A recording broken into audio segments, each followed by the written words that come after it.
نشهد أن لا إله إلا الله وحده لا شريك له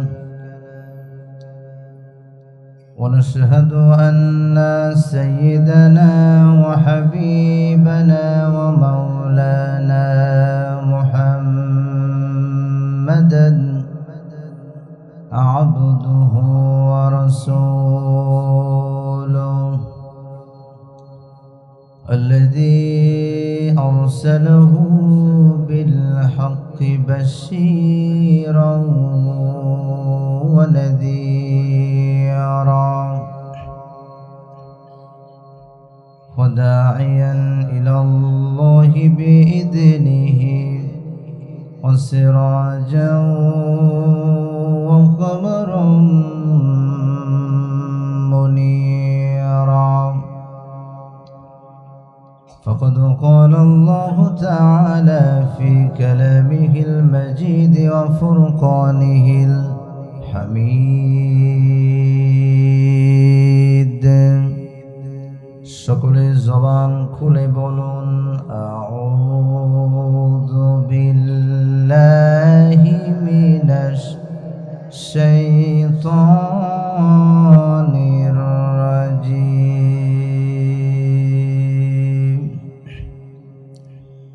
বিসমিল্লাহির রাহমানির রাহিম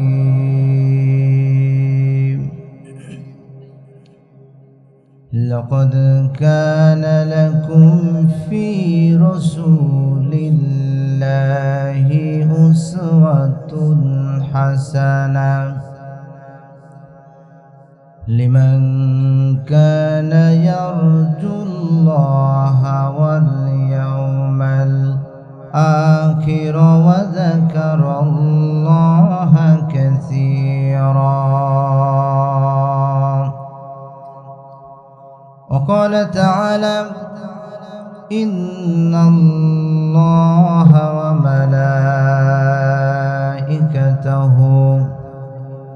يصلون على النبي يا أيها الذين آمنوا صلوا عليه وسلموا تسليما اللهم নবীর প্রতি আমাদের ভালোবাসা আছে না নাই? কম আছে না বেশি আছে? একটু আওয়াজ দিয়ে বলুন আল্লাহুম্মা সাল্লি আলা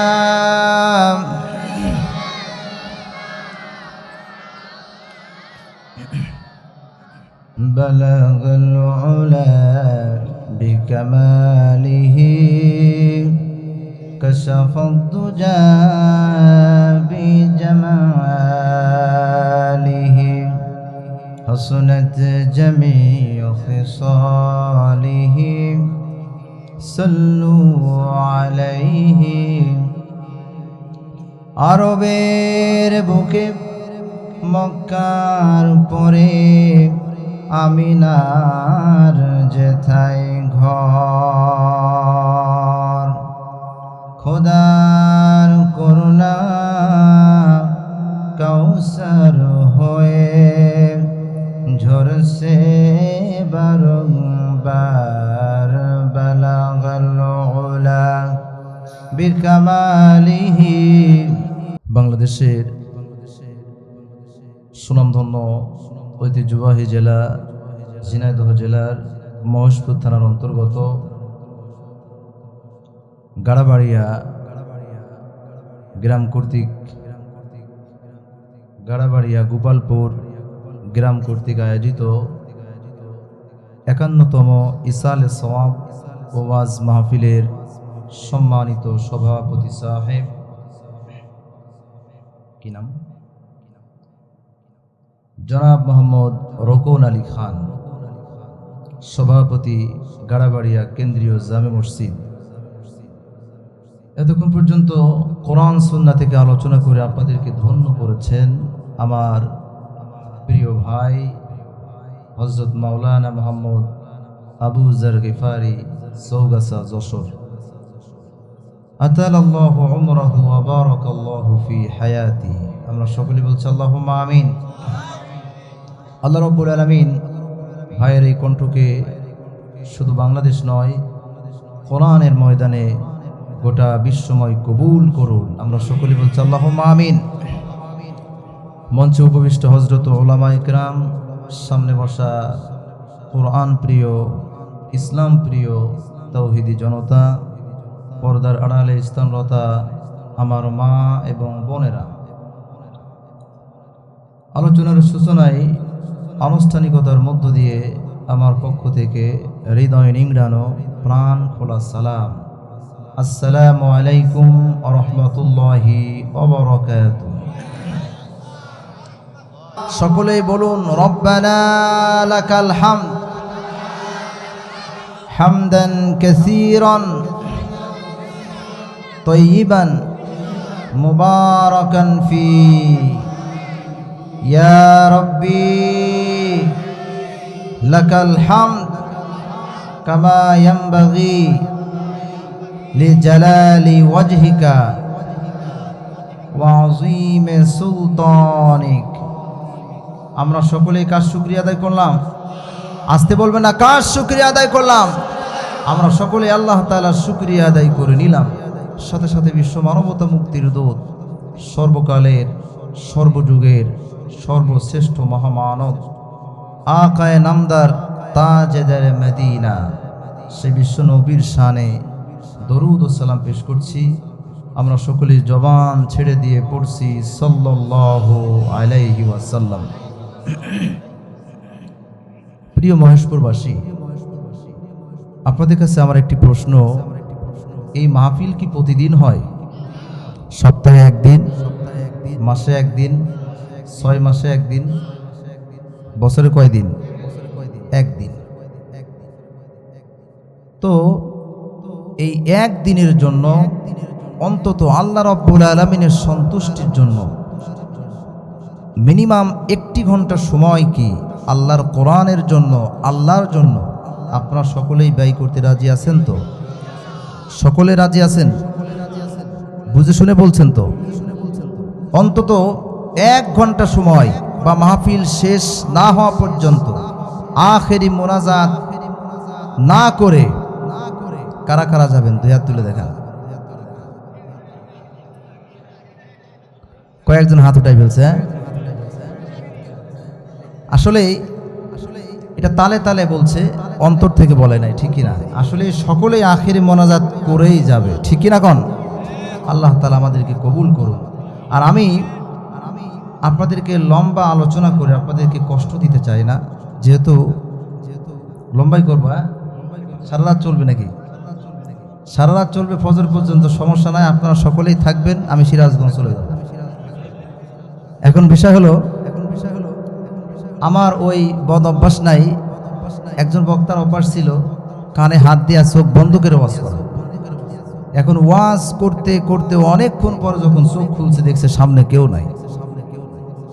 এখন বলতেছে আমার অমুক জেলা থেকে দাওয়াত দিয়ে নিয়ে এসে মহেশপুরের লোক সব কাফের, মুনাফিক, ফাসিক। তো সামনে ডান দিকে তাকিয়ে দেখতেছে চেয়ারের উপরে একজন বসা। তো বলতেছে অন্তত মহেশপুর এলাকায় সকলেই তো কাফের, তো একজন ইমানদার পাইছে, আর সেটা হলো তুমি। তো বলতেছে হুজুর, আমি ইমানদার না, কাফের না, ফাসিক না, মুনাফিক, আমি কিচ্ছু জানি না। আমি মাইক হলা, আপনিও মাইক ছাড়েন না, আমিও যাইতে পারি না। তা আসলে আমার ওই বদ অভ্যাস নাই যে লম্বা আলোচনা করে আপনাদেরকে কষ্ট দেব। ফজরের নামাজ কেউ পড়তে পারবেন না, এমন আলোচনা দরকার নাই। আছে, আমরা চেষ্টা করব মূল কথা শর্ট টাইমে, অল্প টাইমের মধ্যে কিভাবে শেষ করা যায়, ঠিক কিনা? কোন এজন্য আমরা বেশি ভূমিকায় না যে আমরা মূল আলোচনায় চলে যাচ্ছি। সকলেই শয়তানের ওয়াসওয়াসা থেকে আরেকটি বার পানাহ চেয়ে আমরা মূল আলোচনায় চলে যাব। সকলের জবান খুলে পড়ুন আউযু বিল্লাহি মিনাশ শাইতানির রাজিম। বিসমিল্লাহির রহমানির রহিম লাকাদ কানা লাকুম ফি রাসূলিল্লাহি উসওয়াতুন হাসানাহ লিমান কানা ইয়ারজুল্লাহা ওয়াল ইয়াউমাল আখির ওয়া যাকারাল্লাহা কাসীরা। জোরে বলুন আল্লাহু আকবার। আল্লাহ রাব্বুল আলামিন তিনি বলছেন, তামাম পৃথিবীর সকলের জন্য আমি আমার রাসূলের মধ্যে উত্তম আদর্শ রেখে দিয়েছি। জোরে কোন সুবহানাল্লাহ। শুধুমাত্র তাদের জন্য, লিমান কানা ইয়ারজুল্লাহা ওয়াল ইয়াউমাল আখির, যারা আখিরাতের প্রতি বিশ্বাস স্থাপন করে মৃত্যুর পর আল্লাহ রাব্বুল আলামিনের সামনে দাঁড়াতে হবে। আল্লাহ রাব্বুল আলামিন তিনি আছেন, জান্নাত জাহান্নাম আছেন। আল্লাহ রাব্বুল আলামিনের আসামির কাঠগড়ায় অপরাধ করলে দাঁড়াতে হবে। এই বিশ্বাস যাদের মধ্যে আছে তাদের জন্যই আমার রাসূলের মধ্যে উত্তম আদর্শ নিহিত রয়েছে। জোরে কোন সুবহানাল্লাহ। আমাদের উত্তম আদর্শ যদি গ্রহণ করতে হয়, কার কাছ থেকে করতে হবে? আল্লাহ তাআলা রাসূলের কাছ থেকে। আমাদের নেতাকে, আরো জোরে বলুন, আমাদের নেতাকে আল্লাহ তাআলা রাসূল সাল্লাল্লাহু আলাইহি ওয়াসাল্লাম। এই নেতা, এই রাসূল আমাদের জন্য যা কিছু দিয়ে গেছেন সব গ্রহণ করতে হবে, আর যা নিষেধ করেছেন তা থেকে দূরে থাকতে হবে। আল্লাহ রাব্বুল আলামিন তিনি বলছেন, ওয়ামা আতাকুমুর রাসূলু ফাখুযুহু ওয়ামা নাহাকুম আনহু ফান্তাহু। আল্লাহ রাব্বুল আলামিন তিনি বলছেন, আমার রাসূল তোমাদেরকে যা দেয় তা তোমরা গ্রহণ করে নাও, আর যা থেকে তোমাদেরকে নিষেধ করে তা থেকে তোমরা অনেক দূরে থাকো। রাসূল আমার ভালোবাসা, রাসূল আমার আলো আশা, রাসূল আমার প্রেম বিরহের মূল আলোচনা,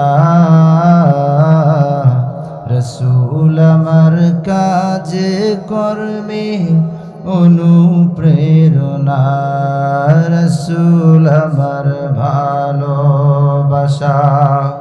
যখন দারুণ দুঃখ নামে আমার জীবন জুড়ে, যখন দারুণ দুঃখ নামে আমার হৃদয় জুড়ে, তখন তোমার শৈশব কৈশোর যোগাই সান্ত্বনা,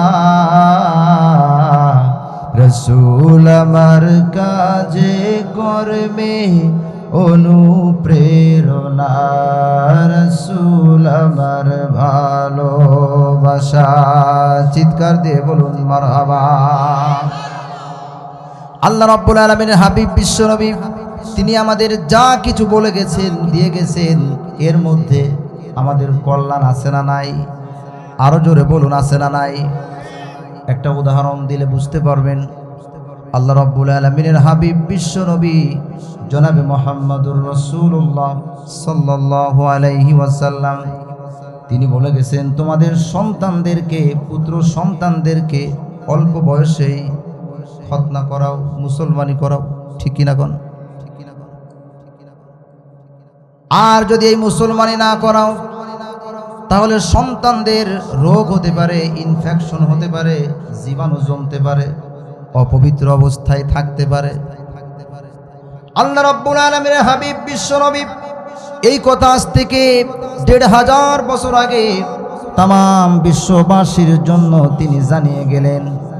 আর আজকের মেডিকেল সায়েন্স, আধুনিক সায়েন্স তারা গবেষণা করে পেয়েছে কোনো পুত্র সন্তান যদি খতনা না করায়, মুসলমানি না দেয়, তাহলে মূত্রনালীর মধ্যে ইনফেকশন হওয়ার, সংক্রমণ হওয়ার সম্ভাবনা সবচাইতে বেশি। ঠিক কিনা কোন? এখন এই কথা শুনে, আধুনিক মেডিকেল সায়েন্সের কথা শুনে অনেক হিন্দু তার সন্তানদেরকেও আজকে খতনা করাচ্ছে। ঠিক কিনা কোন? এটা মেডিকেল সায়েন্সের ভাষায় তারা নাম দিয়েছে ইউটিআই, ইউরিনারি ট্র্যাক্ট ইনফেকশন। তাহলে আমার নবী, আমার রাসূল, তিনি ১৫০০ বছর আগে আমাদের জন্য যা কিছু দিয়ে গেলেন সেটা আমাদের জন্য কল্যাণ, নওয়া কল্যাণ, কল্যাণ। আর একটা উদাহরণ দিলে বুঝতে পারবেন। আল্লাহ রাব্বুল আলামিনের হাবিব বিশ্ব নবী আজ থেকে ১৫০০ বছর আগে তিনি আমাদের জন্য ঘোষণা দিয়েছেন, নির্দেশ দিয়েছেন, যখন তোমাদের হাসি হবে তখন তোমরা আলহামদুলিল্লাহ বলবে। আজকের মেডিকেল সায়েন্স তারা গবেষণা করে বের করলো, মুসলমানদের নেতা আল্লাহ রাব্বুল আলামিনের হাবিব বিশ্ব নবী তিনি বলেছেন, হাসি হলে আলহামদুলিল্লাহ বলবা। হাসি এমন কি জিনিস যেটা হলে আলহামদুলিল্লাহ বলতে হবে? এর কারণ কি?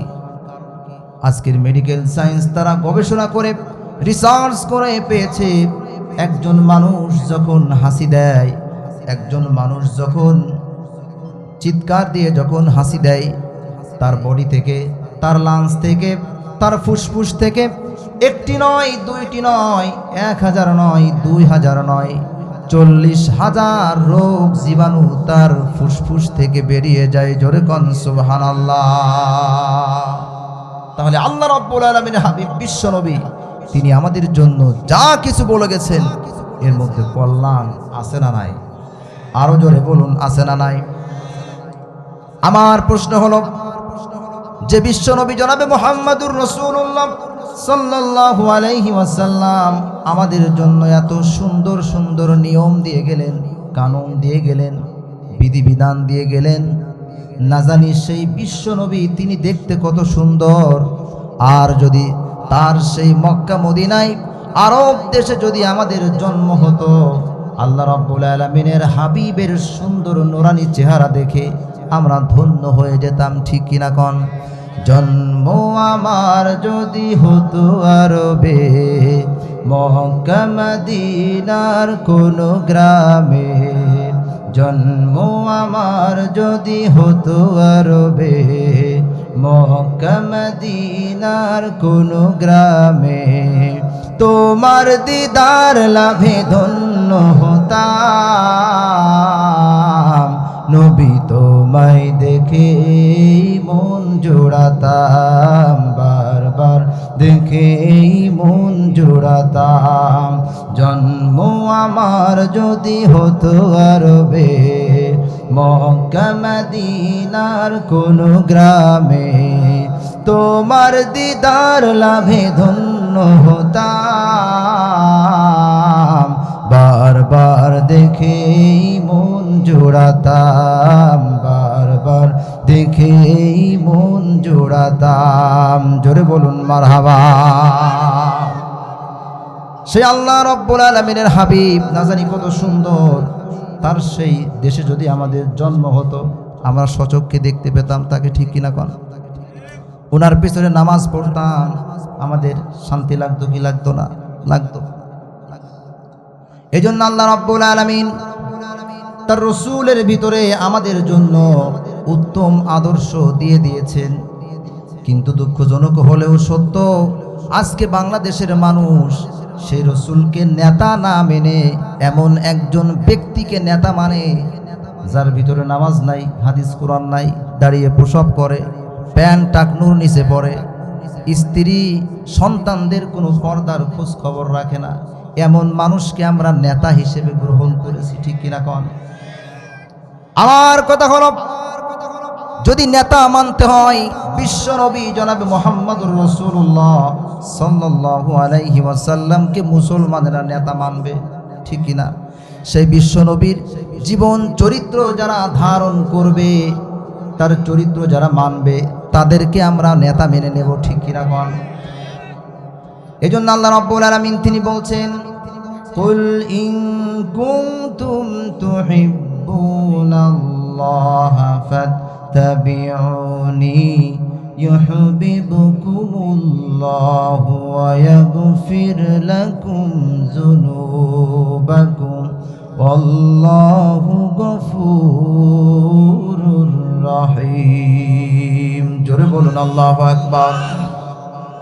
আল্লাহ রাব্বুল আলামিন তিনি বলছেন, যদি কেউ আমাকে পেতে চায়, আমি আল্লাহ রাব্বুল আলামিনকে পেতে চাই, তাহলে সে যেন আমার রসুলকে ইত্তেবা করে, অনুসরণ করে, অনুকরণ করে, ভালোবাসে, মোহাব্বত করে। ঠিক কিনা কন?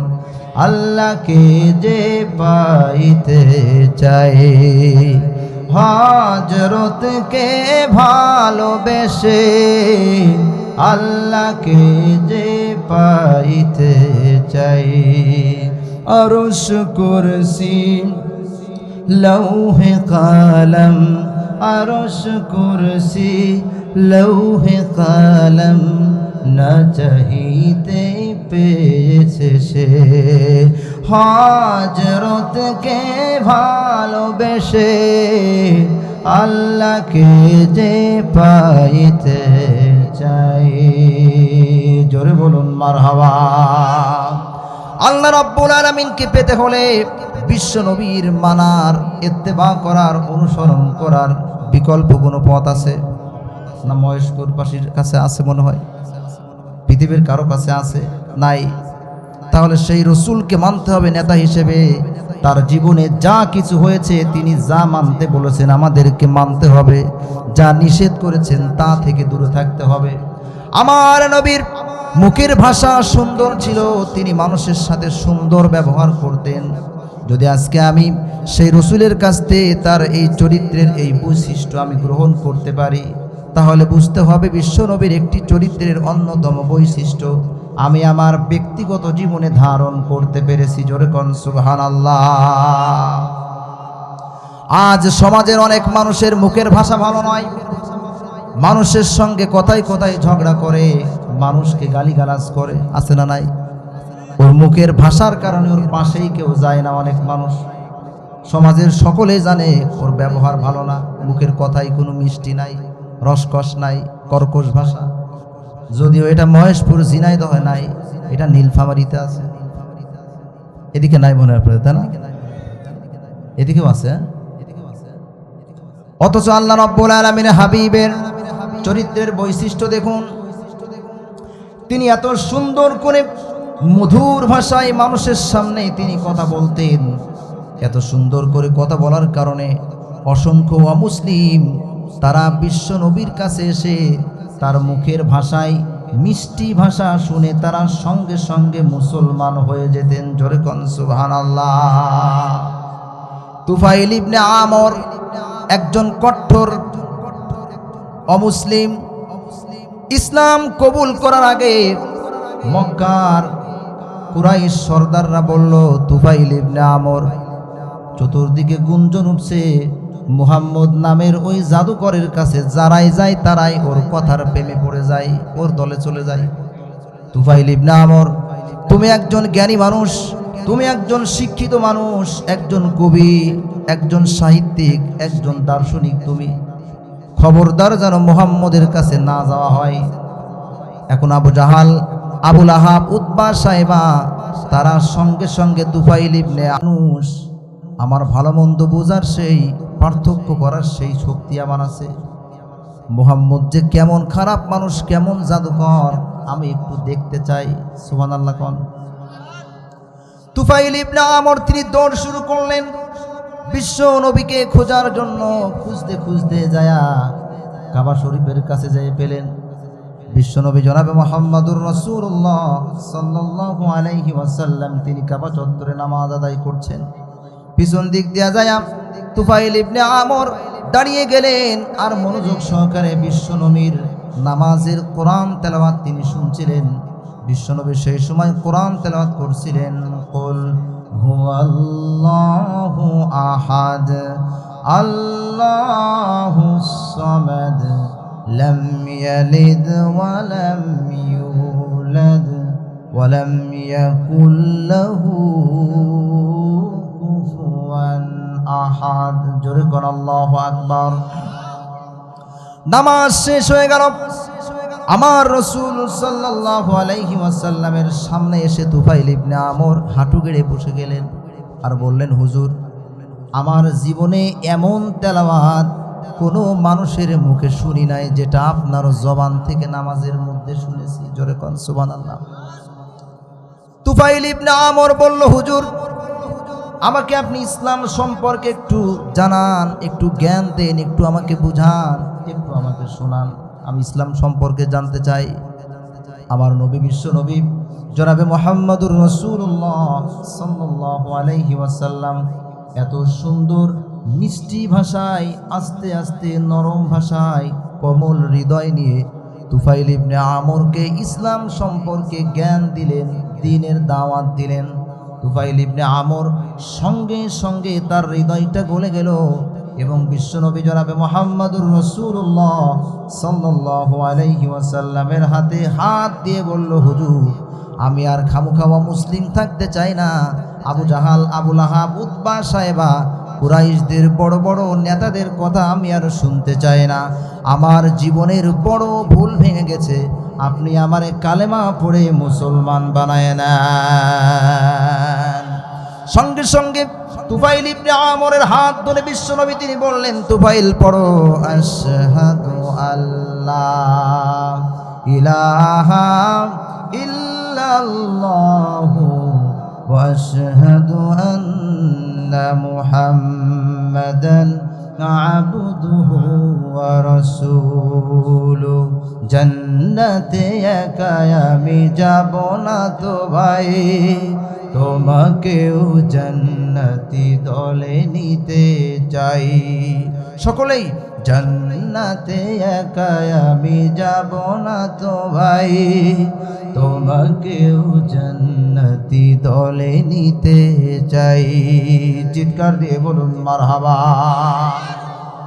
তুফাইল ইবনে আমর বিশ্বনবী জনাবে মুহাম্মদুর রাসূলুল্লাহ সাল্লাল্লাহু আলাইহি ওয়াসাল্লামের মুখের মিষ্টি ভাষায় তিনি ইসলাম কবুল করলেন।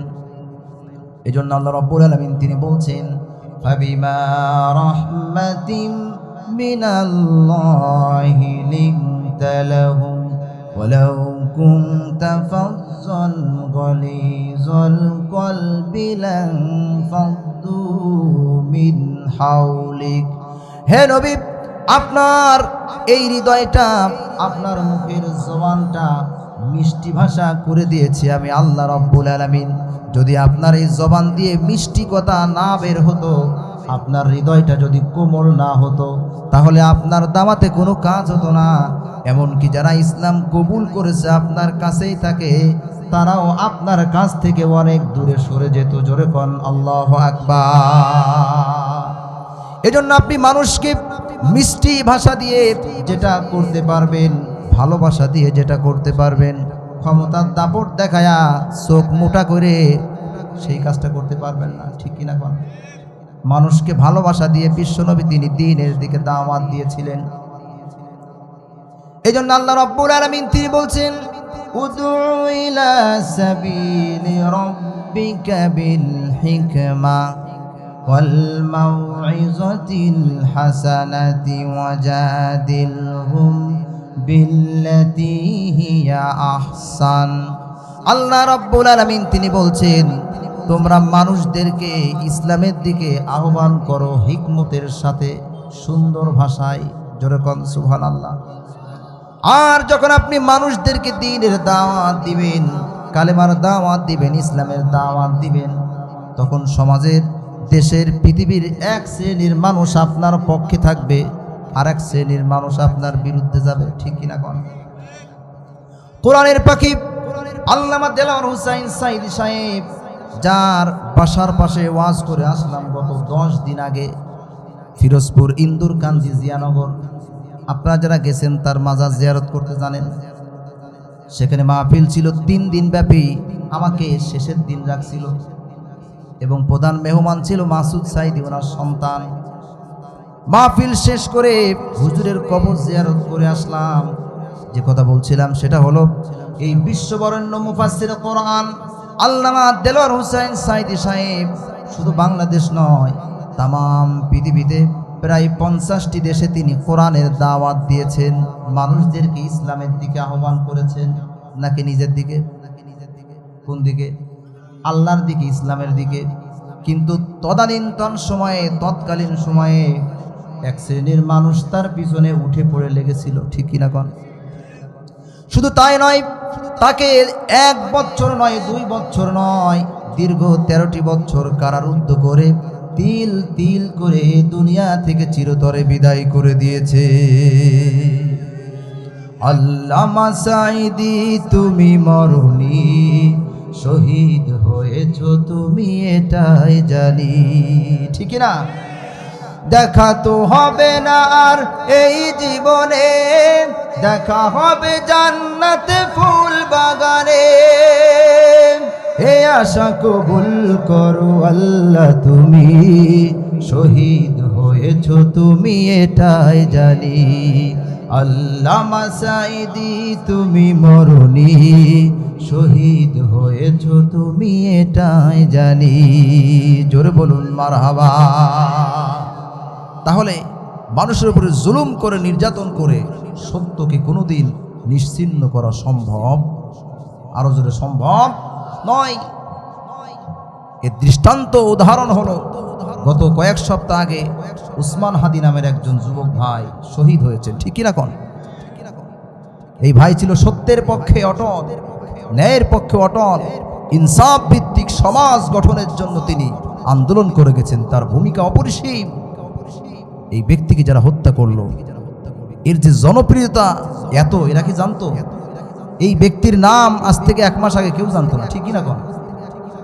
অথচ আল্লাহ রাব্বুল আলামিন তার এই মৃত্যুটাকে তিনি কবুল করে নিয়েছেন। ওনার মনে একটি চাওয়া পাওয়া ছিল, আমার এই ভাইয়ের উসমান হাদি, যে আমি একটি ন্যায়ের আন্দোলনের পক্ষে, অন্যায়ের বিরুদ্ধে আমি সম্মুখ সারির একটি যোদ্ধা। আর সর্বপ্রথম যদি জালেমের সেই বুলেট যদি আমার কপালে এসে লাগে, আমি আল্লাহ রাব্বুল আলামিনের কাছে সন্তুষ্টি চিত্তে আমি আমার রবের কাছে হাজির হতে পারবো। এর চাইতে বড় চাওয়া পাওয়া পৃথিবীতে আমার কাছে আর কোনো কিছু নাই। সুবহানাল্লাহ কন। আল্লাহ রাব্বুল আলামিন তিনি কবুল করে নিয়েছেন, ঠিক কিনা কন? তার মাটিটাও হয়েছে জাতীয় কবি কাজী নজরুল ইসলাম সাহেবের পাশেই, ঠিক কিনা কন? এই জন্য ন্যায়কে অন্যায় দিয়ে কোনোদিন ধামাচাপা দেওয়া যাবে না। অন্যায়কারীরা ন্যায়কারীদেরকে দমায় রাখতে পারবে না, ঠিক কিনা কন? এই জন্য আল্লাহ রাব্বুল আলামিনের হাবিব বিশ্বনবী জনাবে মুহাম্মদুর রাসূলুল্লাহ সাল্লাল্লাহু আলাইহি ওয়াসাল্লাম তিনি ন্যায়ের পক্ষে থাকতেন, অন্যায়ের বিরুদ্ধে যুদ্ধ করতেন, ঠিক কিনা কন? এই জন্য আল্লাহ রাব্বুল আলামিন তিনি বলছেন, ওয়ালতাকুম মিনকুম উম্মাতুন ইয়াদউনা ইলাল খায়রি ওয়া ইয়ামুরুনা বিল মা'রুফি ওয়া ইয়ানহাউনা আনিল মুনকার। আমার এই জমিনে এমন একটি দল থাকবে যারা ন্যায়ের পক্ষে থাকবে, অন্যায় কাজ হলে তারা বাধা দিবে। এমন একটি শ্রেণীর মানুষ পৃথিবীতে আছে না নাই? আমাদের দেশে আছে না নাই? আবার এমন মানুষও আছে যাদের সামনে অন্যায় হয়, সুদ, ঘুষ, জেনা, ব্যভিচার, হত্যা, ধর্ষণ, লুণ্ঠন, চাঁদাবাজি সব কিছু হয়, বলে ভাই আমি কোনো কিছু নাই, যে যা পারে করুক, লা ইলাহা ইল্লাল্লাহ। আছে না নাই? এমন মুনাফিকি হওয়া যাবে? যতটুকু ঈমান থাকবে ওই ঈমান দিয়ে বাধা দিতে হবে। সর্বনিম্ন যদি ঈমান থাকে, অন্তর দিয়া ওই লোকটারে ঘৃণা করবে। আর ঘৃণা করে শুধু বসে থাকলে চলবে না। সমাজ থেকে এই অন্যায় কিভাবে মূলোৎপাটন করা যায় তার জন্য মনে মনে সংকল্প করতে হবে। আর এটা হলো ঈমানের সর্বনিম্ন স্তর। এরপর ঈমান বলে আর কোনো কিছু নাই, ঠিক না? তাহলে আমার রসুলের জীবনী নিয়ে কথা বলছিলাম। বিশ্বনবী জনাবে মুহাম্মদুর রাসূলুল্লাহ সাল্লাল্লাহু আলাইহি ওয়াসাল্লাম, তার মুখের ভাষা ছিল মিষ্টি, সুন্দর সুন্দর কথা বলতেন তিনি। শুধু তাই নয়, তিনি মুস্কি হাসি দিতেন, হালকা রসিকতা করতেন, এত সুন্দর ব্যবহার তার ছিল। একবার হযরতে আয়েশা রাদিয়াল্লাহু তাআলা আনহার বৃদ্ধা খালা যখন বিশ্বনবীর কাছে আসলো, এসে বলছেন, হুজুর আমার জন্য আল্লাহ রব্বুল আলামিনের কাছে একটু আপনি প্রাণ খুলে দোয়া করুন, আল্লাহ রব্বুল আলামিন যেন আমি বৃদ্ধা মহিলাকে মাফ করে দেন এবং মৃত্যুর পরে জান্নাতুল ফিরদাউসের মেহমান বানিয়ে নেন। এই কথা যখন বৃদ্ধা মহিলা এসে হুজুর সাল্লাল্লাহু আলাইহি ওয়াসাল্লামকে তিনি বললেন, বিশ্বনবী তিনি মুস্কি হাসলেন, হেসে বললেন, আল্লাহর জান্নাতে কোনো বৃদ্ধা মহিলা প্রবেশ করবে না। এমন সময় বৃদ্ধা মহিলা হাউমাউ করে কান্নাকাটি শুরু করে দিয়েছে। পাশ থেকে হযরতে আয়েশা রাদিয়াল্লাহু তাআলা আনহা বলছেন, হুজুর আপনি কি কথা শোনালেন আমার খালাকে? বৃদ্ধা মানুষ হাউমাউ করে কাঁদতেছে আপনার কথা। বিশ্বনবী জনাবে মুহাম্মদুর রাসূলুল্লাহ সাল্লাল্লাহু আলাইহি ওয়াসাল্লাম বললেন, আয়েশা তুমি কি কোরআনের ওই আয়াত পড়ো নাই? আল্লাহ রাব্বুল আলামিন তিনি বলেছেন, ইন্না আনশা'নাহুন্না ইনশাআ ফাজআলনাহুন্না আবকারা উরবান আতরাবা। জোরে বলুন আল্লাহু আকবার। আল্লাহ রাব্বুল আলামিন তিনি বলছেন, আমার যখন বান্দা বান্দীদেরকে আমি আল্লাহ রাব্বুল আলামিন জান্নাত দেব, তখন আমার বান্দা বান্দির যদি চুলগুলি দাড়িগুলি সাদা হয়ে যায়, তাহলে আমি আল্লাহ রাব্বুল আলামিন ওই বান্দার চুল এবং দাড়িকে আমি একেবারে কালো করে দিব, একেবারে নব যৌবন তাকে দিয়ে 25 বছর 30 বছর 33 বছরের যুবক যুবতী করে আমি আল্লাহ রাব্বুল আলামিন জান্নাতের মধ্যে প্রবেশ করায় দেব। মায়া ভরা রঙিন এ পৃথিবী নয়তো সুখের খনি, মায়া ভরা রঙিন এ পৃথিবী নয়তো সুখের খনি। জান্নাত চির সুখের ঘর, জান্নাত চির সুখের ঘর, যদি জানতে ওগো তুমি, মায়া ভরা রঙিন এ পৃথিবী নয়তো সুখের খনি। চিৎকার দিয়ে বলুন মারহাবা। এই দুনিয়ার জীবন আমাদের মূল সুখ নাই, মূল শান্তি দুনিয়াতে নয়। মূল সুখ শান্তি দুনিয়াতে মনে করে কাফেরেরা, ঠিক কিনা? যারা ইমানদার মুমিন হবে এরা মূল সুখ শান্তি খোঁজে পরকালীন জিন্দেগিতে, আল্লাহর জান্নাতে। জোরে কোন সুবহানাল্লাহ। এজন্য আল্লাহ রাব্বুল আলামিন তিনি বলছেন, বাল তুসিরুনাল হায়াতাদ দুনিয়া। ও বান্দা শোনো, এই দুনিয়ার জীবনটা হলো ক্ষণস্থায়ী, এখানে মূল সুখ শান্তি বলে কোনো কিছু নাই। ওয়াল আখিরাতু খায়রুন ওয়া আবকা। মূল সুখ শান্তি চিরস্থায়ী আবাস হলো তোমাদের জন্য আখিরা। জোরে কোন সুবহানাল্লাহ। এই ছিল আমার রাসূল সাল্লাল্লাহু আলাইহি ওয়াসাল্লামের জীবন চরিত্রের কিছু বৈশিষ্ট্য। শুধু তাই নয়, বিশ্বনবী তিনি এমন একজন মানুষ ছিলেন, যখন সমাজের কোনো মানুষ অসুস্থ হয়ে যেত, তিনি সঙ্গে সঙ্গে নিজের সব কাজ ফেলে রেখে বাদ দিয়ে তার বাসায় চলে যেতেন, তার খোঁজ খবর নিতেন, তার জন্য একটু কোনো খাদ্য নিয়ে যেতেন। অথচ আজকে আমাদের সমাজের কোনো মুসল্লি যদি অসুস্থ হয়, আর একজন মুসল্লি কোনোদিন খোঁজও নেয় না, ঠিক কিনা? কোন মৃত্যুর দিন জানাজায় এসে অংশগ্রহণ করে আর বলে কবে মারা গেলাম বুঝলাম না, ঠিক কিনা? কোন আবার এমন সন্তান আমাদের সমাজে আমাদের দেশে আছে, মানুষদেরকে অসুস্থ মানুষকে দেখতে যাওয়া তো দূরের কথা, নিজের পিতামাতা কঠিন শীতে আক্রান্ত হয়ে অসুস্থ অবস্থায় রাত্রে কাতর হয়ে যায়, কাশতে থাকে। এই সন্তান এই পিতামাতাকে একবার দেখতে যাবে, একটু খেদমত করবে, সে সময়টুকু সন্তানের নাই। এমন সন্তান আছে না নাই?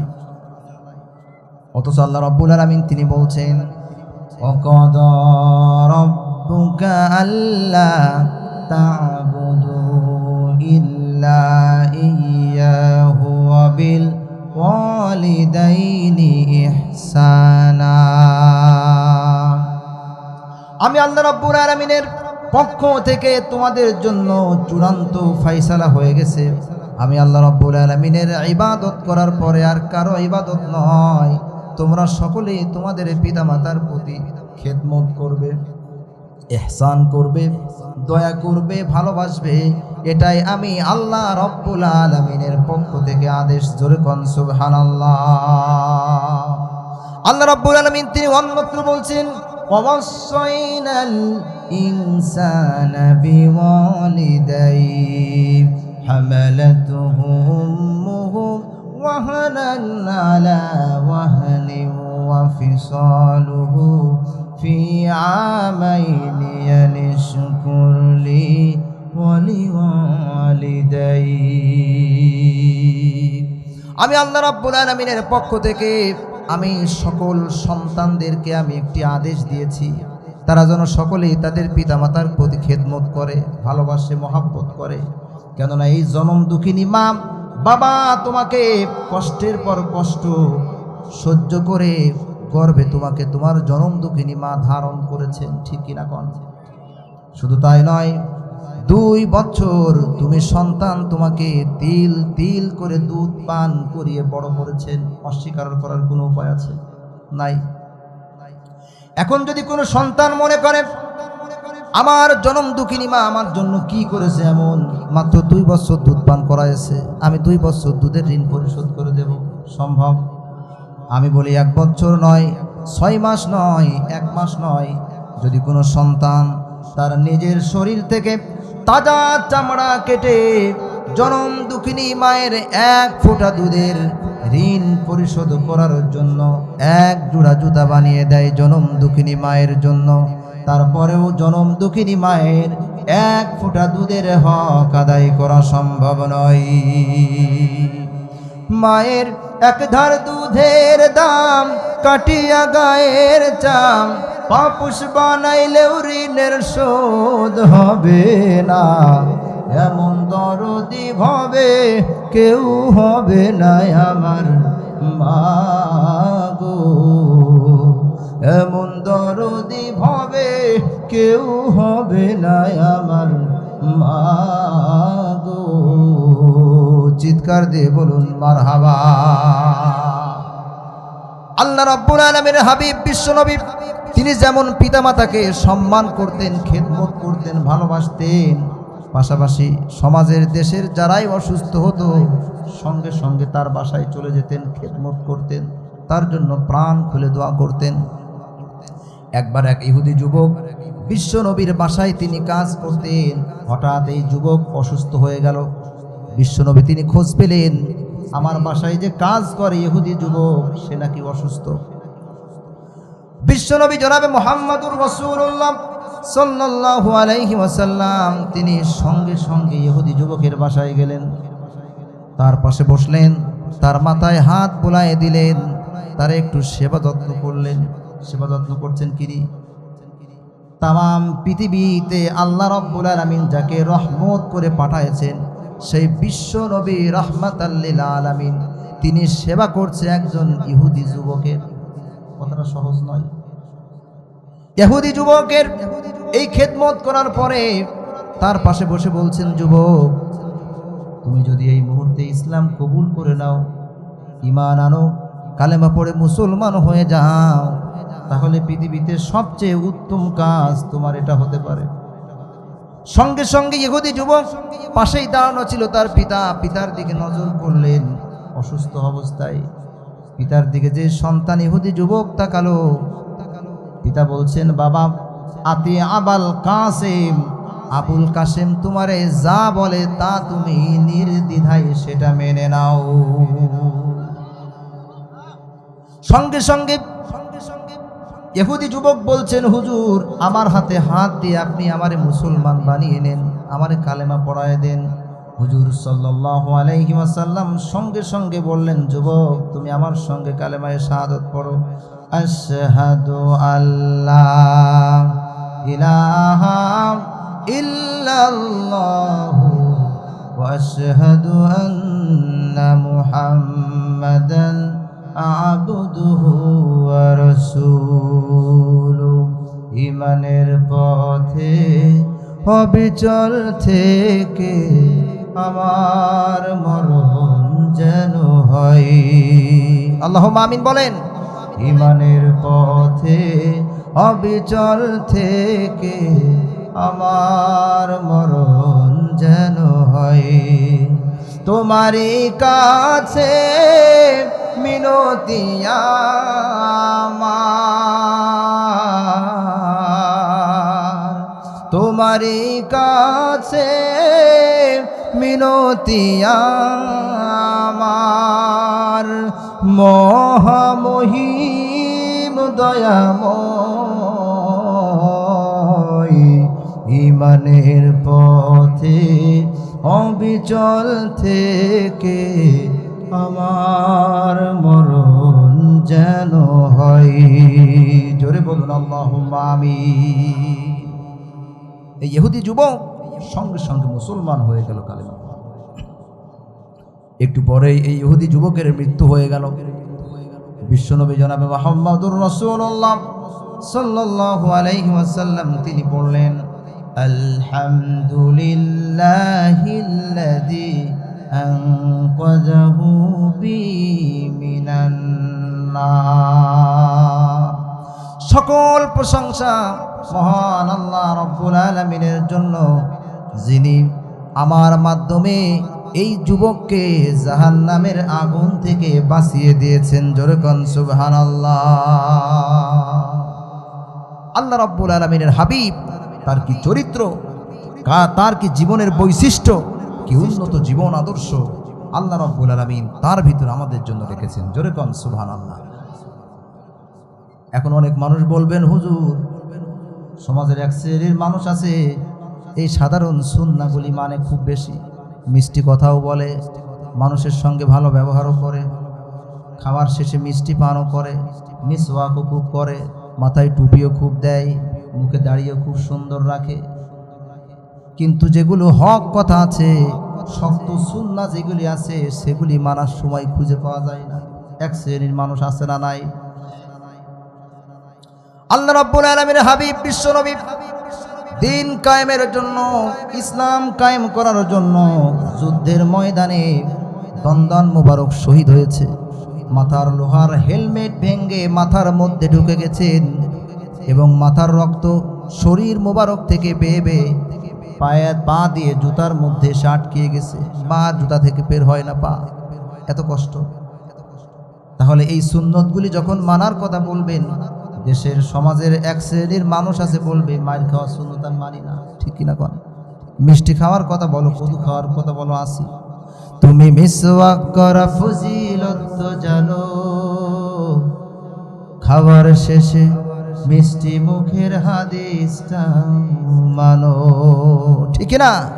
তুমি মিসওয়াক করা ফজিলত তো জানো, খাওয়ার শেষে মিষ্টি মুখের হাদিসটা মানো। শুধু হক কথাটা উচ্চ স্বরে বলতে পারো না, অন্যায় দেখে বারুদ হয়ে জ্বলতে পারো না। ঠিক না? শুধু হক কথাটা উচ্চ স্বরে বলতে পারো না, অন্যায় দেখে বারুদ হয়ে জ্বলতে পারো না। কেমন মুসলমান তুমি একটু ভাবো না, কেমন তোমার ঈমান একটু বলো না। তুমি মিসওয়াক করা ফজিলত তো জানো, খাওয়ার শেষে মিষ্টি মুখের হাদিসটা মানো। ঠিক না? তাহলে আল্লাহ তাআলা রাসূলের সুন্নাহ সব মানতে হবে, এর ভিতরে কল্যাণ। ঠিক না কোন? কিছু মানবেন আর কিছু মানবেন না, এটা মুসলমান হতে পারে না। ঠিক না কোন? তাহলে রাত গভীর হচ্ছে, আপনাদের কষ্ট হচ্ছে, যারা কথা বলছেন না কষ্ট হচ্ছে, তাহলে দোয়া করে দিই, চালিয়ে যাবার একটু আরেকটু কথা বলে দোয়া করে দিই। হ্যাঁ, আমার মা বোনরা এসছেন, শুধু তাই নয়, আল্লাহ রাব্বুল আলামিনের হাবিবের জীবন চরিত্রের আরেকটি অন্যতম বৈশিষ্ট্য হলো তিনি ধৈর্য ধারণ করতেন, আজকে সমাজের এক শ্রেণীর মানুষ আছেন, ইমানদার আছেন যারা ধৈর্য ধারণ করেন, আবার আর এক শ্রেণীর মানুষ আছেন ধৈর্য কি জিনিস এরা জানে না। কিন্তু আল্লাহ রাব্বুল আলামিন ধৈর্যের মাধ্যমে ইমানদারদেরকে তিনি পরীক্ষা নেন, ক্ষয়ক্ষতি করায় দিয়ে পরীক্ষা নেন, সন্তান না দিয়ে পরীক্ষা নেন, রোগ শোক দিয়ে পরীক্ষা নেন, মৃত্যু দিয়ে পরীক্ষা নেন। না মিথ্যা কথা বলছি? আল্লাহ রাব্বুল আলামিন তিনি বলছেন, দলিল দিচ্ছেন, وَلَنَبْلُوَنَّكُمْ بِشَيْءٍ مِّنَ الْخَوْفِ وَالْجُوعِ وَنَقْصٍ مِّنَ الْأَمْوَالِ وَالْأَنفُسِ وَالثَّمَرَاتِ وَبَشِّرِ الصَّابِرِينَ। জোরে বলুন আল্লাহু আকবার। আল্লাহ রাব্বুল আলামিন তিনি বলছেন, আমি আমার ইমানদার বান্দাদেরকে ভয় দিয়ে, খাদ্য না দিয়ে, ক্ষুধার মধ্যে রেখে, রোগ শোক দিয়ে, বালা মুসিবত দিয়ে, টেনশন বিপদ আপদ দিয়ে আমি আমার বান্দাকে পরীক্ষা করব। তাদেরকে সুসংবাদ দাও, অবাশিরিস সাবিরিন, যারা ধৈর্য ধারণ করে থাকবে আমার উপরে বিশ্বাস করে, তাদেরকে জান্নাতের সুসংবাদ দিয়ে দাও। জোরে কোন সুবহানাল্লাহ। আল্লাহ রাব্বুল আলামিন হাবিব বিশ্বনবী তিনি তায়েফের ময়দানে দাওয়াতের কাজের জন্য তিনি গেলেন। মক্কা থেকে তায়েফে গেলেন দাওয়াত দেওয়ার জন্য। সেখানে যায়া তায়েফের মানুষ সকলেই বড় বড় ধনী, গরিব নয়। যত কাফের ছিল সর্দার সব বড় বড়। তার মধ্যে লাবিব ইবনে আমর, মাসুদ ইবনে আমর, এমন কয়েকজন বড় বড় কঠোর কাফের তারা ছিল। তাদের কাছে দ্বীনের দাওয়াত দিলেন। এখন এই বড় বড় কাফেরগুলি আল্লাহ রাব্বুল আলামিনের হাবিবের দ্বীনের দাওয়াত তো গ্রহণ করা তো দূরের কথা, সঙ্গে সঙ্গে প্রত্যাখ্যান করলেন আর বললেন, আল্লাহ মানুষ পায় না এই দুনিয়াতে, তোমার মতো এতিম মানুষকে তিনি নবী বানাইছেন। জোরে কোন নাউজুবিল্লাহ। আজকে সমাজের এক শ্রেণীর মানুষ আছে বলে, তুমি নতুন করে মুসল্লি হয়ে খুব ভালো মানুষ হয়েছো, মুখে একটু দাড়ি রাখছো, মাথায় টুপি দিয়েছো, খুব ভালো হয়ে গেছে। এক শ্রেণীর মানুষ আছে না? নাই, আছে, থাকবে। আল্লাহ রাব্বুল আলামিনের হাবিব বিশ্বনবী তিনি দ্বীনের দাওয়াত দিলেন। এই বড় বড় কাফেররা দাওয়াত প্রত্যাখ্যান করলো। শুধু তাই নয়, প্রত্যাখ্যান করে তায়েফের ছোট্ট ছোট্ট শিশু সন্তানদেরকে, কিশোর কিশোরীদেরকে বিশ্বনবীর উপরে আঘাত করার জন্য নির্দেশ দিয়ে দিল, লেলিয়ে দিল, পাথর মারো। ওই দেখো পাগল যাই, ওই পাগলটারে তোমরা সকলেই পাথর মারো। জোরে কোন নাউজুবিল্লাহ। তোমাকে বলি আমি কেমন করে হে রাসূল, তোমাকে বলি আমি কেমন করে। চিৎকার দিয়ে বলুন মারহাবা। আল্লাহ রাব্বুল আলামিনের হাবিব বিশ্বনবী তিনি যখন দ্বীনের দাওয়াত দিলেন তায়েফের ময়দানে, কাফেররা সহ ছোট্ট ছোট্ট কিশোর কিশোরীরা, যুবক যুবতীরা, তারা সকলেই পাথর মারা শুরু করলো। বিশ্বনবী জনাবে মুহাম্মদুর রাসূলুল্লাহ সাল্লাল্লাহু আলাইহি ওয়াসাল্লাম পাথরের আঘাতে যখন শরীর থেকে রক্তগুলি ঝরে ঝরে পড়ছে, একটা পাথর এসে কপালে লাগে, আর একটা পাথর এসে কানের উপরে লাগে, আর একটা পাথর এসে বিশ্বনবী জনাবে মুহাম্মদুর রাসূলুল্লাহ সাল্লাল্লাহু আলাইহি ওয়াসাল্লামের সুন্দর চেহারার উপরে যখন পড়ে, সঙ্গে সঙ্গে চামড়া কেটে রক্ত গলগল করে পড়তে থাকে। বিশ্বনবী তিনি একটি বারের জন্য বদদোয়া করলেন না, তাদের জন্য রাগান্বিত হলেন না তাদের প্রতি। তিনি হঠাৎ বেহুশ হয়ে পড়ে গেলেন পাথরের আঘাত খেয়ে। একটা মানুষকে যদি চতুর্দিক দিয়ে কেউ পাথর নিক্ষেপ করে, লোকটা কি আর দাঁড়িয়ে থাকতে পারবে? মনে হয় পারবে? যারা কথা বলছে পারবে? একটু প্র্যাকটিস করেন, পারবে না। পাথর এটা এমন জিনিস, যারা হজে গেছেন জানেন, পাথর আর ইট কিন্তু আলাদা জিনিস। ইট হালকা হয় এবং হালকা শক্ত, আর পাথরের ওজন বেশি হয় এবং শক্ত মজবুত বেশি। ঠিক কিনা কন? একটা পাথর দিয়ে একটা মানুষকে হত্যাও করা যায়, এতটা মারাত্মক। এই পাথর চতুর্দিক দিয়ে বিশ্বনবী যখন মারা হলো, বিশ্বনবী তিনি সঙ্গে সঙ্গে মাটিতে লুটিয়ে পড়লেন। এমন সময় জিবরিল আমিন এসে বলছেন, হুজুর আপনি আর কষ্ট করবেন না, আপনার কষ্ট আমার আল্লাহ রব্বুল আলামিন তিনি সহ্য করতে পারছেন না, আপনি একটু উঠে দাঁড়ান। আপনি একটু আমাকে পারমিশন দিয়া দিন, আমি জিবরিল এই দুই দিকে যে বড় বড় পাহাড়গুলি আছে, এই পাহাড়গুলি এই কাফেরদের ঘর বাড়িতে ফেলে এই তায়েফবাসীকে আমি সঙ্গে সঙ্গে মাটির সঙ্গে ধূলিসাৎ করে দিই, একটু পারমিশন দেন আপনি। বিশ্বনবী জনাবে মুহাম্মদুর রাসূলুল্লাহ সাল্লাল্লাহু আলাইহি ওয়াসাল্লাম বললেন, জিবরিল আমি যদি এই পারমিশন দেয়া দেই, সঙ্গে সঙ্গে তুমি এই কাজটি করবে আল্লাহর আদেশে, এটা আমি জানি। যদি আমি এই জনগণকে, এই কাফেরদের আন্ডা বাচ্চা সকলকে যদি আমি ধ্বংস করে দেই, আমি যদি মেরে ফেলি, তাহলে আমি এই দ্বীনের দাওয়াত, এই কালেমার দাওয়াত আমি কার কাছে যায়া দেব? লা ইলাহা ইল্লাল্লাহু মুহাম্মাদুর রাসূলুল্লাহ। একটুখানি জিকির করেন, লা ইলাহা, সকলেই বলুন লা ইলাহা।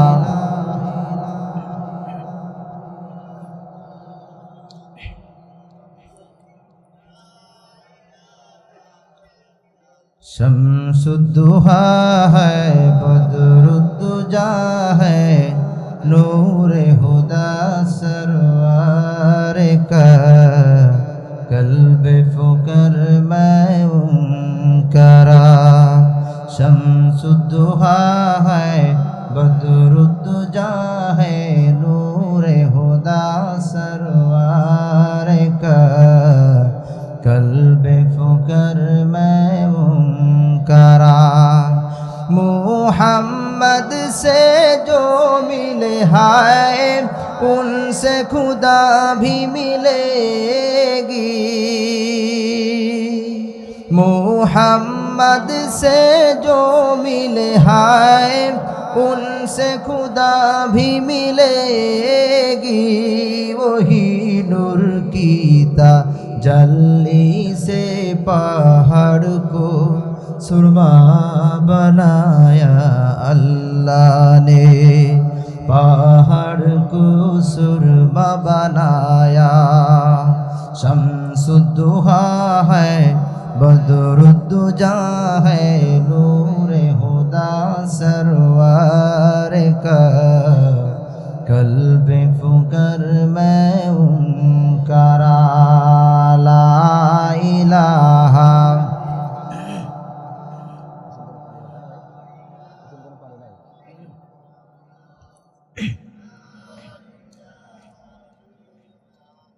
ला इलाहा इल्लल्लाहु मुहम्मदुर রাসূলুল্লাহ সাল্লাল্লাহু আলাইহি ওয়াসাল্লাম। আল্লাহ তাআলা রাসূলের জীবন আদর্শ, তার চরিত্র, তার বৈশিষ্ট্য যদি মানুষ সারা দিন সারা রাত, মাসকে মাস, বছরকে বছর যদি তার জীবনে নিয়ে আলোচনা করে, আলোচনা শেষ হবে? শেষ করা সম্ভব?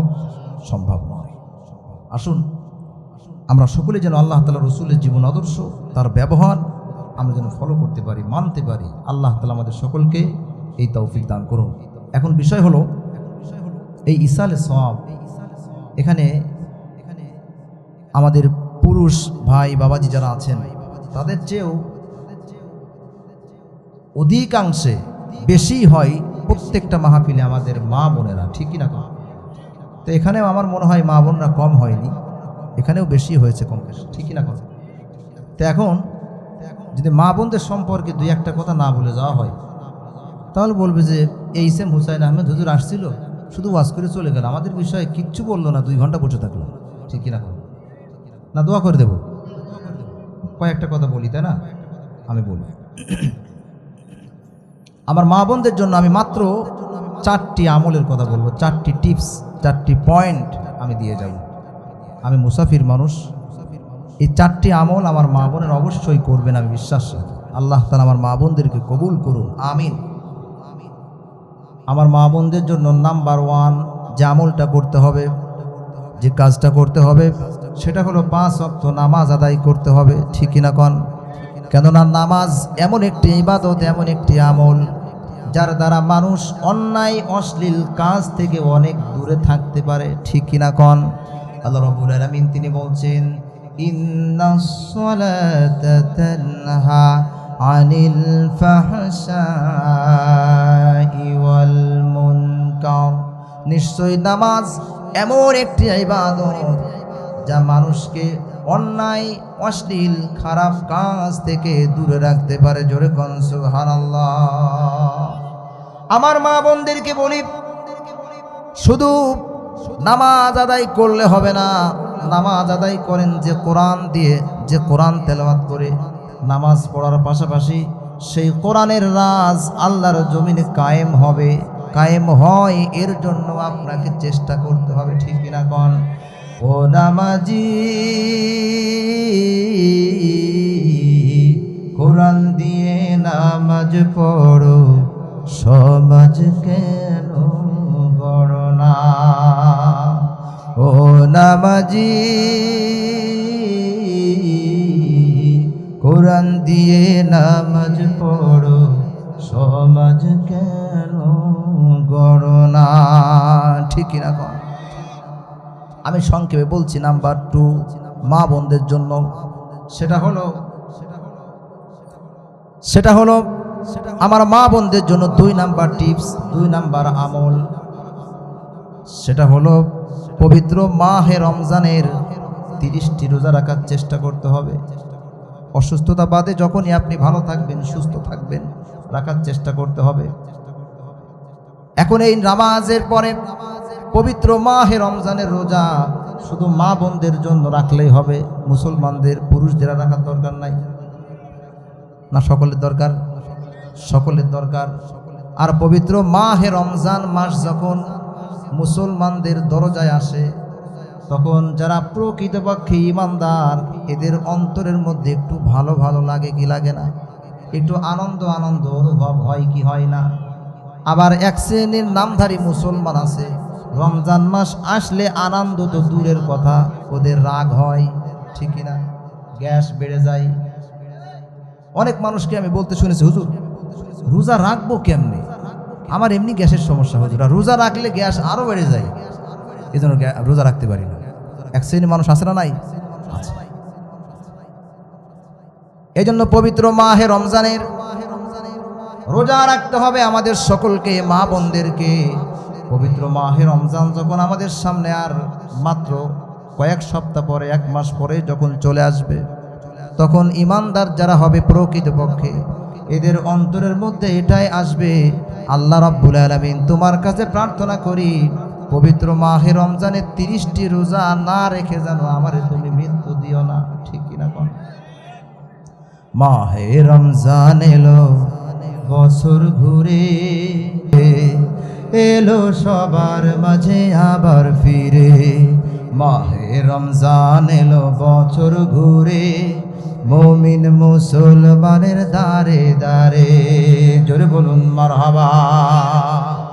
তার পবিত্র মাহে রমজানের রোজা একেবারে সংক্ষেপে বলছে মা বোনদের জন্য। 2 নাম্বার, পবিত্র মাহে রমজানের রোজা রাখতে হবে।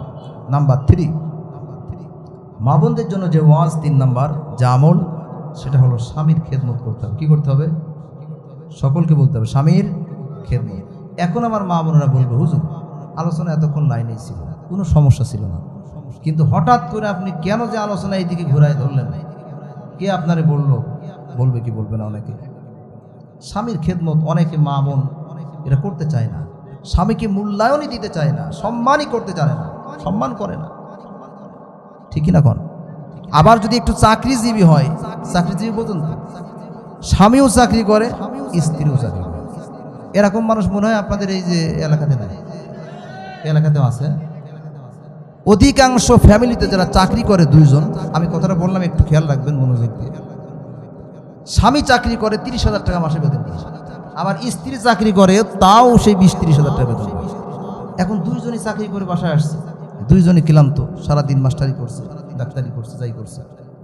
এখন যে স্বামী এসে বলে যে একটু পানি দাও তো অমুক জায়গাতে, পানি ঢেলে দেওয়ার টাইম নাই আমার, অমুক জায়গাতে আছে ঢেলে খাও। ঠিক কিনা? কেননা তুমি চাকরি করো 30,000 টাকায়, আমিও 25,000 টাকা চাকরি করি। ঠিক কিনা? তুমি ইনকাম করো, আমিও করি, আমার কিসের ভয় দেখাও তুমি? আর যারা চাকরি করে এদের একটা আলাদা দিমাগ থাকে, তোমার মতো স্বামী না থাকলে তাই কি, আমার পিছু পিছু 3-4টা থাকবে সবসময়, ঠিক না কোন? টাকার গরম একটা আলাদা জিনিস। পুরুষ মানুষের হাতে টাকা আসলে পারে এরা সংসারটাকে কিভাবে উন্নত করবে, সাজাবে, সন্তানদের কিভাবে লেখাপড়া করাবে, সুন্দর জায়গায় বিবাহ শাদী দেবে সন্তানদের, সেই চেষ্টা করে এরা। আর মা বোনদের হাতে অনেক সময় টাকা আসলে একটু অন্যরকম ভাবে, অন্যরকম মনে করে, নিজের পথটাকে শক্ত করার চেষ্টা করে। নাকি ভুল বললাম? সব মা বোনরা কিন্তু এরকম না, আছে, অধিকাংশ আছে। আবার অনেক স্বামী আছেন এমন স্ত্রীদের সঙ্গে দুর্ব্যবহার করেন, মাঠে কাজ করেন, কৃষি কাজ করেন, ব্যবসা করেন, ব্যবসার থেকে আসছে, মাঠে কৃষি কাজ করে আসছে, এসে যখন দেখে স্ত্রীর ভাত রান্না হয় নাই, তরি তরকারি এখনো হয় নাই, অথবা তরি তরকারিতে লবণ বেশি হয়ে গেছে, হাতে নাংলা পাসুন থাকে, নাংলা পাসুন একটাও বাইরে পড়ে না, সব স্ত্রীর পিঠের উপর পড়ে, আছড়া নাই। এমন ডাকাত স্বামীও আপনাদের এলাকায় আছে, সারা দিন বউ ঠেঙায়, বউ ঠেঙানো ছাড়া কিচ্ছু বোঝে না এরা। আবার কেউ কেউ তো বলে বউ ঠেঙানো সোয়াব, আছে না নাই? অনেকে এরকম বলে যে হুজুর বউ মারা সোয়াব। না, এই কাজ করা যাবে না, আল্লাহ তাআলা রসুলের সুন্নাহ বিরোধী। আল্লাহ তাআলা রসুল সাল্লাল্লাহু আলাইহি সাল্লাম যখন দ্বীনের দাওয়াত দিয়ে যখন বাসায় আসতেন, স্ত্রীদের সঙ্গে যখন বসতেন, দেখতেন স্ত্রীদের রান্না হয় নাই বা তরি তরকারিতে লবণ কম হয়েছে, বেশি হয়েছে, উনি এটা কম খেয়েছেন কিন্তু বুঝতে দেন নাই স্ত্রীকে। সুবহানাল্লাহ কোন? শুধু তাই নয়, যখন স্ত্রীর কাজ অসমাপ্ত আছে বা শেষ করতে পারছে না, তরি তরকারি করতে পারছে না, সময় অনেক হয়ে গেছে, আল্লাহ রাব্বুল আলামিন হাবিব বিশ্বনবী তিনি সঙ্গে সঙ্গে স্ত্রীর পাশে বসে নিজে হাতে সুন্দর করে তরকারি কুটে দিয়েছেন স্ত্রীদেরকে। জোরে কোন সুবহানাল্লাহ। আজকের সমাজে যদি আল্লাহ রাব্বুল আলামিন হাবিবের এই সুন্নাহ যদি আপনি মানেন, সমাজের এক শ্রেণীর মানুষ আপনাকে কি বলবে? বউ পাগল বলবে। কি বলবে? বউ পাগল বলবে।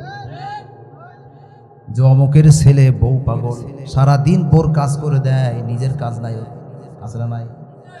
আসলে প্রকৃতপক্ষে ছেলেটা বউ পাগল নয়, সে আল্লাহ রাব্বুল আলামিনের হাবিবের সুন্নাহ সে মানতেছে। জোরে কোন সুবহানাল্লাহ। এখন আমার অনেক মা বোন বলবেন, হুজুর স্বামীর খেদমত করব কেমনে? এমন বিড়ি সিগারেট খায়, ওর ধারে কাছে এক সপ্তাহ যাওয়া যায় না, ঠিক না? এমন মানুষও অনেক আছেন। আবার এমন অত্যাচার আমার উপরে করেন, কথায় কথায় মারে, অত্যাচার করে, টর্চারিং করে, নির্যাতন করে, জুলুম করে আমার উপর। ওর কিসের খেদমত করবো? কিসের স্বামী আমার? এই জন্য আমি ওরে সম্মান করি না। না বোন, না মা, এই কাজ করা যাবে না। আপনাকে উদাহরণ দিই, ফিরাউন হলো পৃথিবীর সবচাইতে শ্রেষ্ঠ জালেম। এই ফিরাউনের সঙ্গে সংসার করেছেন হযরতে আসিয়া আলাইহিস সালাতু ওয়াস সালাম, ঠিক কিনা কোন? সংসার করেছেন এই ফিরাউন, এই জালেম আসিয়ার উপরে এতটাই টর্চারিং করেছেন, অত্যাচার করেছেন, নির্যাতন করেছেন। উত্তপ্ত মরুভূমির উপরে আসিয়াকে শোয়ায়া দুই হাতের উপরে পেরেক ঠুকে দিয়েছেন, দুই পায়ের উপরে পেরেক মেরে দিয়েছেন, বুকের উপরে বড় পাথর চাপা দিয়েছেন যাতে করে আসিয়া নড়াচড়া করতে না পারে। এখন এই ফিরাউন বলেছে তার সেনাবাহিনীর কাছে, আমার সেনাবাহিনীর লোকজন তোমরা এদিকে আসো, আগুনের লোহার চিরুনি আছে, কোথায় নিয়ে আসো। আসিয়ার অত্যাচারের কিছু এখনো হয় নাই, কেবল অত্যাচার শুরু হবে। তারা সঙ্গে সঙ্গে লোহার আগুনের চিরুনি এনে তার শরীর থেকে মাংসগুলি হাড় থেকে আলাদা করা হয়েছে। আসিয়া চিৎকার দিয়েছে আল্লাহ রাব্বুল আলামিনের কাছে। তারপরেও একটি বারের জন্য জালেম স্বামী ফিরাউনের জন্য বদদুয়া করেন নাই। কিন্তু দুঃখজনক হলেও সত্য, আজকে আপনার স্ত্রী, আমার স্ত্রী কথায় কথায় প্রায় সময় স্বামীদেরকে বদদুয়া দেন, ঠিক কিনা কোন? স্বামীর উপরে একটু রাগ হলেই বলে, এত মানুষের মরণ হয়, তোর হয় না কেন? ঠিক কিনা? মানুষ মাঠে গেলে সাপে কেটে মারা যায়, বজ্রপাতের আঘাতে মারা যায়, কিন্তু তোমার মরণ হয় না। তোমার মহা মুখ কবে দেখবো সেই দিন খুশি হব। এরকম স্ত্রী আছে না নাই? আমার মা বোনদেরকে বলি, এই কাজ করা যাবে না, স্বামীদেরকে বদদুয়া করা যাবে না। তাহলে আসিয়ার উপরে এত অত্যাচার করার পরে আসিয়া একটি বারের জন্য আল্লাহ রাব্বুল আলামিনের কাছে স্বামী ফিরাউনের জন্য বদদুয়া করেন নাই। কি করেছিলেন সেই দিন শুনুন। আল্লাহ রাব্বুল আলামিন তিনি বলছেন, রব্বি বিনিলি ইনদাকা বাইতান ফিল জান্নাতি ওয়া নাজ্জিনি মিন ফিরআউনা ওয়া আমালিহি ওয়া নাজ্জিনি মিনাল কওমিজ জালিমিন। জোরে বলুন আল্লাহু আকবার। সেই দিন আসিয়া বলল, আল্লাহ, আমার স্বামী ফিরাউন আমার উপরে যে অত্যাচার করছে, আমি হয়তো এখন মারা যাবো, আর দুনিয়াতে থাকবো না, যে অত্যাচার আমার উপরে শুরু হয়ে গেছে। তোমার কাছে আমি কোনো কিচ্ছু চাই না। আল্লাহ তাআলা, আমার এই জালেম ফিরাউনের স্বামীর হাত থেকে তুমি আমাকে বাঁচায় দাও, আমাকে তুমি হেফাজত করো, আর জান্নাতে তোমার পাশে আমার জন্য সুন্দর একটি ঘর নির্মাণ করে দাও।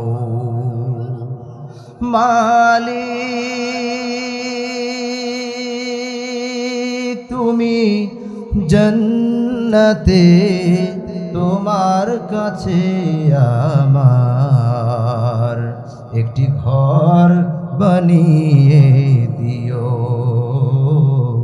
একটি ঘর বানিয়ে দিও, সে বিভীষিকাময় মহাদিনে তোমার প্রতিবেশী করে নিও। মালিক, তুমি জান্নাতে তোমার কাছে আমার একটি ঘর বানিয়ে দিও, একটি ঘর বানিয়ে দিও। চিৎকার দিয়ে বলুন আল্লাহুম্মা আমিন। আসিয়ার দোয়া মঞ্জুর হয়ে গেছে সঙ্গে সঙ্গে, সুবহানাল্লাহ। দুনিয়া থেকে চিরতরে বিদায় নিয়েছে জালেম স্বামীর হাতে অত্যাচারিত হয়ে। তারপরেও স্বামীর জন্য কি করে নাই? আরো জোরে কি করে নাই? আমার মা বোনেরা আমার কথা শুনতেছে? আজকের এই আলোচনা শোনার পরেও কি স্বামীর উপরে বদদোয়া করবেন? কি করেন? তাহলে আমাদের করার কিছু নাই।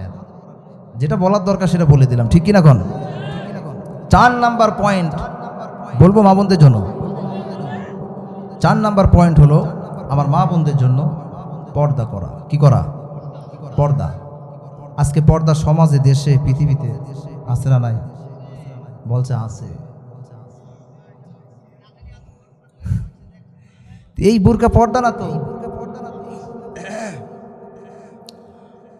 আল্লাহ রাব্বুল আলামিনের হাবিবের জামানায় সাহাবায়ে কেরামদের স্ত্রীদের যে বুরকা ছিল, সুন্দর বুরকা, কালো কালো বুরকা, একটি বুরকা এতটা চওড়া ছিল, এতটা জায়গা ছিল, এর ঘের এত লম্বা ছিল, বড় ছিল, যার ভিতরে 3 থেকে 4টা মানুষ অনায়াসে ঢুকতে পারবে, লুকাতে পারবে, ঠিক কিনা কোন? কিন্তু আজকে যারা সমাজে বুরকা পরে, এমন বুরকা পরে যে পরে সে নিজেই ঢোকে না, ঠিক কিনা কোন? ওরে ঢুকাইতে হলে আরো 2 জনের সাহায্য সহযোগিতা লাগে। আবার যখন বাজার থেকে যখন বুরকা খোলে, আবার ভাবিকে বলে, ভাবি এই হাত ধরে টান দাও, খোলে না, এই হাত ধরে টান দাও, খোলে না। ভুল বললাম? এমন টাইটটা পরে কি পরে না? এটা পর্দা নয়, এটা বেয়াদবি, ঠিক কিনা কোন?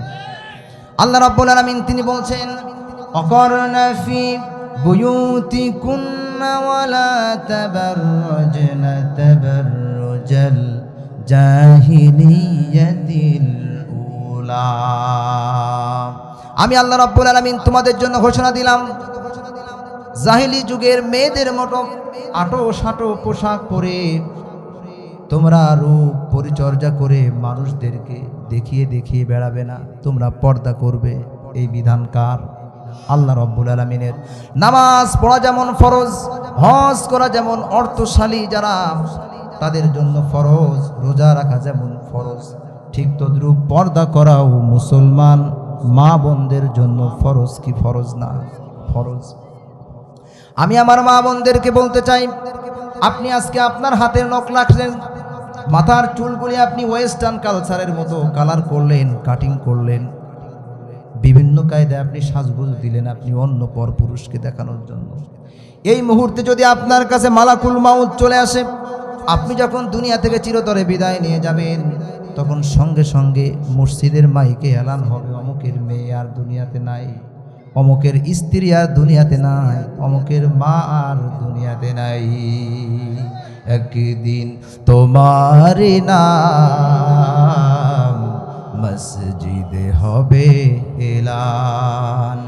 তৈরি থেকো, তৈরি রেখো, তৈরি থেকো, তৈরি রেখো, কবরের মাল সামান। একদিন তোমার নাম মসজিদে হবে এলান। ঠিক কিনা? মসজিদে আপনার নাম এলান হয়ে গেল, সঙ্গে সঙ্গে কবর খোঁড়া হয়ে গেল, সব কাজ শেষ হয়ে গেল, জানাজাও শেষ হয়ে গেল। যখন আপনাকে কবরের মধ্যে রেখে আসা হবে, 6 দিন পরে আপনার হাতের সেই ইউরোপ আমেরিকার মেয়েদের মতো লম্বা লম্বা লোক আর কালারিং করা সেই নখ 6 দিন পরে সব কবরের মধ্যে খসে খসে পড়বে। না ভুল বলছি? সেই দিন কোনো সাহায্যকারী পাবেন না আমার মা বোনেরা। 9 দিন পরে আপনার মাথার চুল, যেই চুল স্বামীকে বাদ দিয়া অন্য পর পুরুষদেরকে দেখাইছেন, কালারিং করেছেন আর কাটিং করে ছোট করেছেন, এই চুলগুলি 9 দিন পরে খসে খসে কবরের মধ্যে পড়বে। কোনো সাহায্যকারী থাকবে না, চিৎকার করবেন, কেউ নাই। 17 দিন পরে আপনার পেট ফেটে যাবে, পেটের মধ্যে পোকামাকড়গুলি কিলবিল করবে, আপনি চিৎকার দিবেন, কাঁদবেন, কোনো মানুষকে সেই দিন সাহায্যকারী হিসেবে পাবেন না। দুনিয়াতে কোনো মানুষ যদি বিপদে আপদে পড়ে, রাজনৈতিক দলের পাওয়ার দেখানো যায়, ঠিক কিনা কয়? পুলিশের পাওয়ার দেখানো যায়, আমার পিতা চেয়ারম্যান মেম্বার পাওয়ার দেখানো যায়, আমার বড় ভাই এই কাজ করে পাওয়ার দেখানো যায়, সাহায্য পাওয়া যায়, ঠিক কিনা? কিন্তু মৃত্যুর পরে আল্লাহ রব্বুল আলামিন ছাড়া আপনার আর কেউ সাহায্যকারী নাই। এরপরে 40 দিন পরে আপনার বডি থেকে সমস্ত মাংসগুলি খুলে খুলে পড়বে। 60 দিন পরে আপনার কঙ্কাল পড়ে রবে। অমুকের স্ত্রী, অমুকের বোন, সুন্দরী মেয়ে, আপনি কোনো খোঁজ খবর নাই, কোনো নাম গন্ধ নাই, ঠিক কিনা কন? 6 দিন পরে নখ খসে যাবে, 9 দিন পরে চুল, ঠিক কিনা? 6 দিন পরে নখ খসে যাবে, 9 দিন পরে চুল। কবর গৃহের সামান নিতে কইরো না কেউ ভুল, কবর জায়গা ভালো নয়, কবর জায়গা ভালো নয়, কবর জায়গা ভালো নয়। আমল দিয়ে কবর গৃহ সাজিয়ে নিতে হয়, আমল দিয়ে কবর গৃহ সাজিয়ে নিতে হয়, ঠিক না? 17 দিনে পেট ফেটে শেষ, পোকার খাদ্য হবে। 60 দিন পরে গোশ থাকবে না, কঙ্কাল পড়ে রবে। 17 দিনে পেট ফেটে শেষ, পোকার খাদ্য হবে। 60 দিন পরে গোশ থাকবে না, কঙ্কাল পড়ে রবে। 90 দিনে হাড়গুলি সব, 90 দিনে হাড়গুলি সব আলাদা হয়ে রয়। কবর জায়গা ভালো নয়, কবর জায়গা ভালো নয়, কবর জায়গা ভালো নয়। আমল দিয়ে কবর গৃহ সাজিয়ে নিতে হয়, আমল দিয়ে কবর গৃহ সাজিয়ে নিতে হয়, আমল দিয়ে কবর গৃহ সাজিয়ে নিতে হয়, ঠিক না? এই জন্য মা বোনদের জন্য ওয়াজ করলাম কয়টা? সকলে মনে আছে? 1 নাম্বার নামাজ পড়তে হবে। নাম্বার 2 পবিত্র মাহে রমজানের রোজা। নাম্বার 3 যারা বলতেছে না আপনাদের কি স্ত্রী নাই নাকি, তো এইগুলি তো মনে রাখা দরকার। বাসায় যে আপনার স্ত্রীকে বলতে পারবে, ঠিক না? আগামীকাল সকালবেলায় চায়ের দোকানে শুরু হবে। শুরু কি? চায়ের দোকানে শুরু হবে। ভাই ওয়াজে তো আমি যেতে পারিনি, কেন? ওয়াজ কিরা হইল? ওয়াজ বিশাল ওয়াজ হয়েছে। তো কি ওয়াজ? আরে ভাই সে মাথা খারাপ করা ওয়াজ। আরে ভাই কি বিষয়ে কথা হয়েছে? ভাই ভাই ওয়াজ বিশাল হয়েছে, ঠিকই রাখুন না? ভুল বললাম? এই কথা বলবে না, এই কথা বললে তো চলবে না। আপনাকে তো ওয়াজ বোঝানো হচ্ছে, এই কথাগুলি সাথে করে নিয়ে যেতে হবে আপনাকে। ওয়াজ দেওয়া এজন্যই, তাফসির মাহফিল দেওয়া এজন্যই নিজেদেরকে সংশোধন করা, আল্লাহমুখী করা, রাসূলমুখী করা, ইসলামমুখী করা, নামাজমুখী করা, ঠিক কিনা কন? তার নাম্বার 1 মা বোনদের জন্য কি ওয়াজ করলাম? নামাজ ছেড়ে দেওয়া যাবে না, পড়তে হবে। নাম্বার 2 পবিত্র মাহে রমজানে রোজা রাখতে হবে। নাম্বার 3 স্বামীর খেদমত। নাম্বার 4 পর্দা করতে হবে। মন থাকবে?